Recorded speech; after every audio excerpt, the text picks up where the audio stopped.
Si jeni? Shpresoj shumë që t'jeni mirë. Unë sot kam dëshirë që të rikthehem sërish tek bisedat në për story me ju. Ka shumë që të lë pak Big Brotherin të shkoj, të tërhiqemi pak nga gjithë bota e Big Brotherit, të rikthehemi pak tek sugjerimet, idetë dhe çdo gjë tjetër që unë ndaj me ju. Dua të ndaj pak me ju mënyrën se si realizova gjithë këtë make-upin, provoj disa produkte të reja nga një linjë re make-upi që Skincare ka sjell në treg. Nuk po flas më gjatë dhe ndiqni gjithë videon tjetër për produktet dhe për shpjegimin. Ja nisi me make-upin. Brendi quhet Pastel. Primer është i pari sepse është baza e çdo make-upi, pastaj vazhdoj me fondatintën, të cilën e përhapa me këtë furçën që ishte aq e butë dhe aq e mirë. Tani vazhdoj me Hydrating dhe Eye Cream Concealer, i cili ishte vërtet hidratues. Sun Kissed Highlighter dhe Bronzer Set, i cili kishte një efekt shumë natyral. Cheek to Cheek Duo Blush Set, i cili kishte shumë pigment, dhe ngjyra ishte diçka midis rozës dhe pjeshkës.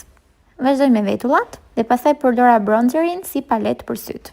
Edhe pak xitës nga highlighteri. Vazhdoj me prekjen finale të Fixing Powder dhe ishte vërtet shumë e mirë, shumë natyrale. Lapsi i buzëve, shikoni çfarë ngjyre roz e ëmbël. Lapsi vjen së bashku me glossin e tij dhe shikoni sa cute që është. Remeli ishte fantastik fare, shikojeni ndryshimin. Ja super vlente. Dhe kaq thjesht make-upi përfundoi. Këtu jam unë tani që po mundohem të dukem pak cute dhe të gjitha produktet do t'i gjeni tek Skincare Albania. Shpresoj shumë që ta pëlqeni make-upin dhe